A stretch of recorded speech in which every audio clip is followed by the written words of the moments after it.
Hey guys, welcome back to Six Sister Stuff. Today I'm going to show you how to make 3 keto recipes in the Instant Pot. So my name is Kristen and I am sister number 2 from sixsisterstuff.com. Now I share a lot of Instant Pot recipes, so I took a little toll on the community tab to see what you guys would want. And at least half of you asked for keto recipes. So I thought I would share with you some of my favorites. Now I've actually hadn't done a lot of keto recipes, so my husband and I decided to do keto for a little bit, and just so I could get a feel of the recipes, what ingredients you should use, which ones you shouldn't. So I feel like I'm a little more prepared to teach you how to make these keto recipes. So let's get started. Okay, the first recipe I'm making is cracked chicken. This is probably my go-to recipe. It's so quick and easy, and then we just put it on lettuce wraps when we're done. So let's get started. All right, so what I'm gonna do is just put about 3 chicken breasts in the bottom of the Instant Pot. And then add about a cup of water just right on top.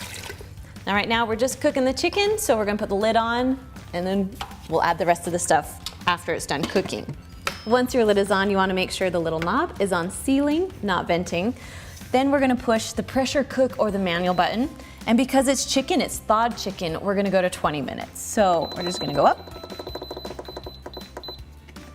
There we go. So once you set the timer, you can just walk away. All right, once it's all done cooking, that little L will appear and start counting up. So we're just gonna take the little knob and turn it right over to venting. Once you let all the pressure out, you can open the lid safely and your chicken will be all cooked. Okay, so you have 2 options. So you can drain your Instant Pot and then shred it in here, or I kind of like to shred it on the plate because it's a little bit easier to control. So I'm just gonna grab it. Now there's different ways you can shred. Lots of people like to put it in their KitchenAid mixer and just mix it all up. It shreds so easy. I usually have like bear claws, but I forgot to bring them today. So today we just get handy dandy forks. I'm just gonna shred this all up. Okay, so I shredded all the chicken. I actually took my pot and dumped out the liquid, and I'm gonna put my chicken right back into the pot. Now the chicken is still really hot. That's how we want it. And we're gonna put in 8 ounces of cream cheese. Now you can throw in the whole block like this, but I kinda like to break it up a little so it will melt a little faster.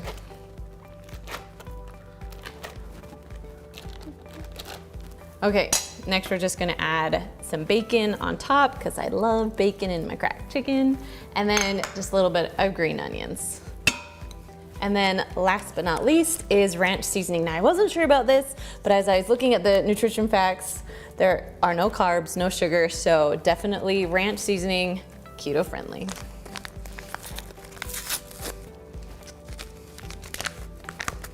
All right, we'll just dump that in too. So now we're just gonna stir it all up until all the cream cheese and everything is well combined. Now, I haven't touched anything on my Instant Pot yet. It still is at the L, so that means it's still gonna be in the keep warm mode. That's the way you want it, so your cream cheese will melt a little bit better. All right, so once everything is mixed and well combined, it looks awesome, and it smells good too. Okay, so to be keto friendly, I'm gonna put it on some little lettuce wraps. Now, if you're not keto, you could easily put this on rolls and it would taste amazing, but because we're going keto, we're gonna put it on their lettuce today. Now you can have multiple wraps, you can have multiple pieces of lettuce underneath, but today we're just gonna do one. Once we fill up our lettuce, then we're gonna add just a little bit of cheese on top. Now you don't have to do that, it's totally optional. But cheese is legal in keto, so this is how we're doing it. All right, all done with this recipe. Let's jump on over to the next one. All right, so the second recipe is Philly cheesesteak stuffed peppers, because I mean, you're trying to stay away from the carbs. So I thought Philly cheesesteak in peppers would taste amazing. So let's do this. So I'm gonna first turn my Instant Pot to saute. So push the button there. So we're gonna heat it up a little bit. Then we're gonna put about a teaspoon a tablespoon, whatever you'd like, of olive oil. We're just gonna saute some vegetables, so we just need a little bit of oil. Okay, so when this is all done heating up, we're just gonna add some mushrooms. So I have just a package of mushrooms. They're called button mushrooms. You can get any kind of mushrooms you want. We're just gonna put it in there. I love mushrooms in Philly cheesesteaks. Now, if you don't like mushrooms, you don't have to add them in, but I love them. Then I just sliced up a whole onion. I like to do them pretty thin because I don't like huge chunks of onion in my Philly cheesesteak. All right, so we're just gonna mix this around a bit, saute until the vegetables are a little bit soft.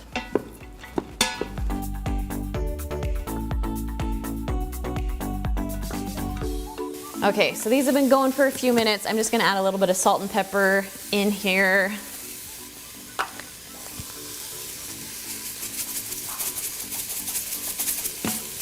And then mix it up a little bit. So you'll cook the vegetables for about 6 minutes or so.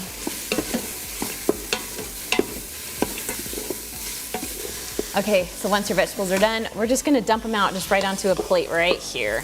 Sorry, let me turn it this way.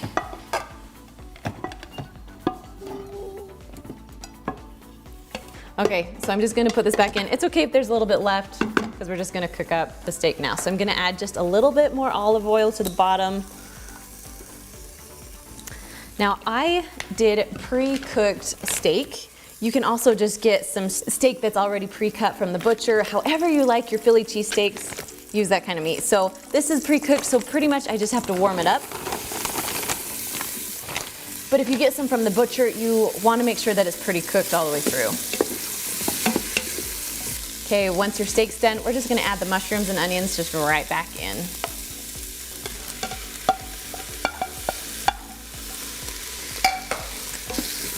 And then just mix together for a little bit.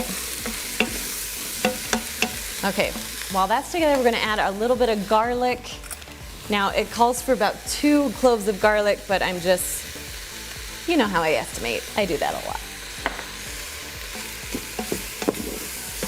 All right, I'm just gonna mix around.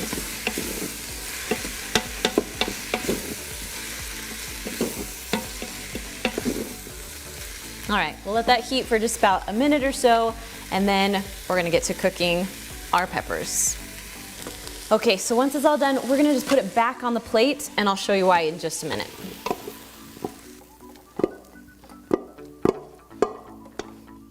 Whoop. Okay, I want you to look inside of my pot. This is one of the most common reasons you get the burn notice. So if you're sauteing something, you wanna make sure you scrub this pot really, really good before we start to pressurize something else. So I'm gonna go wash this and then I'll be right back. All right, so once it's pretty much clean, good enough, we're gonna put it in the bottom. Next, we're gonna add about a cup or so of water. All right, so now I took some peppers, I chopped off the top, I took all the seeds out, so we're ready to go with our peppers. Now, these peppers, my grocery store only had really thin peppers. I would highly suggest getting kind of fat ones so they'll be easy to feel and they can stand up on their own. So I wanna show you what I did. I used like a little steamer basket and I put foil all around it so they can stand up so all my food won't leak out. You don't have, if you have something other than a steamer basket, you could use like a bowl or anything that will go inside of your Instant Pot that will hold your peppers on. The trick is you don't want to have your peppers touch the bottom of your Instant Pot. So you could even put them on a trivet and put foil all around them. We just don't want the peppers right on the bottom or they're gonna get pretty soggy. Okay, so we're just gonna scoot this right here and I'm just gonna fill up the Philly cheesesteaks inside of the peppers.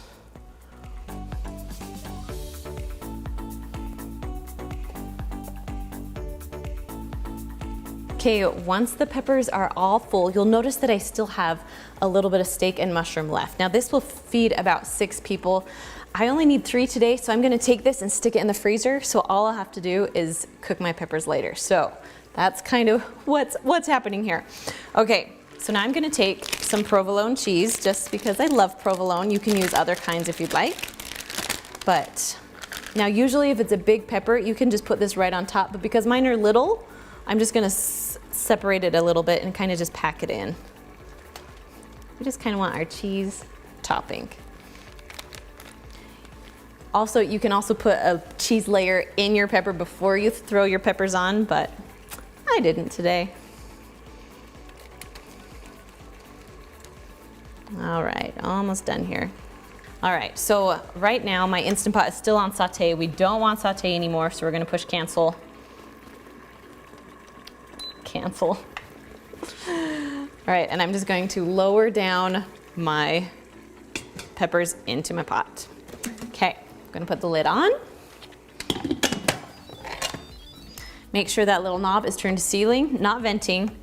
We're gonna push pressure cook, and then we're going just to 5 minutes. That's how long it takes for the peppers to cook. So once you set the timer, you can just walk away. Once the timer's all done, you're gonna turn the little knob to venting to let all of the steam out.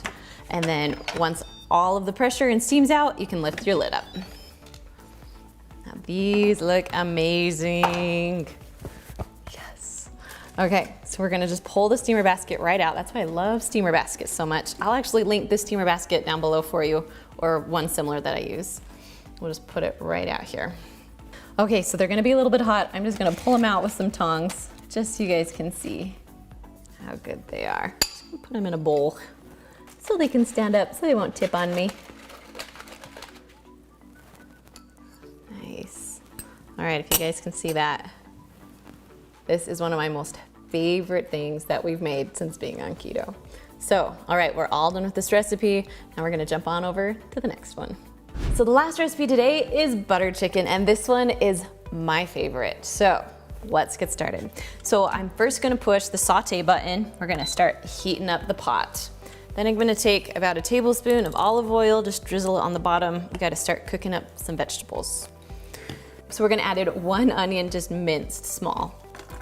So while the onion's in there, we're just gonna add about, I don't know, a teaspoon or so, maybe 2 teaspoons of garlic. And then we got 4 tablespoons of butter that I'm just gonna throw in there. There we go. And then we're gonna mix this all together. So we're just gonna mix this around for about 5 minutes or so until the onions, get that lovely fragrant smell and are cooked a little bit. Okay, so once your onions are cooked pretty good, we're gonna go ahead and add about 2 pounds of chicken breast. Now I cut these up into bite-sized pieces. They're gonna cook a lot faster that way. And I really like the chicken when it's cut instead of when it's, you put the whole thing in and then you have to shred it. For this recipe, I like them in chunks. All right, so we're gonna mix this around a little bit, get that chicken all heated up. Okay, so while that's sitting there, we're gonna go ahead and add 1 can of Hunt's tomato sauce. Okay, so if you look at the nutrition facts, there's only 4 carbs for about 1/4 of a cup, and that's all you're eating. So it really doesn't have a ton of carbs in it, so that's why we're keeping it keto friendly. All right, we're just gonna add that whole thing in. Now while this is going, we're just gonna add 2 tablespoons of tomato paste. And then we're just gonna mix this up a little bit. So next we have something called red curry paste, and this stuff makes your dish absolutely delicious. So we're gonna put 2 tablespoons of this in there. And I am just eyeballing a little because this is my teaspoon, but it's kind of a small opening there. Nice.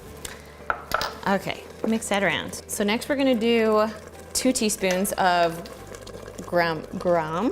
marsala, I don't know. However you think you pronounce this, put down in the comments for me because I'm struggling. All right, this is good stuff though. However you pronounce it, or wherever you're from, how you pronounce it, it's good. So we're gonna do 2 teaspoons of that. Then we're gonna add 1.5 teaspoons of ginger.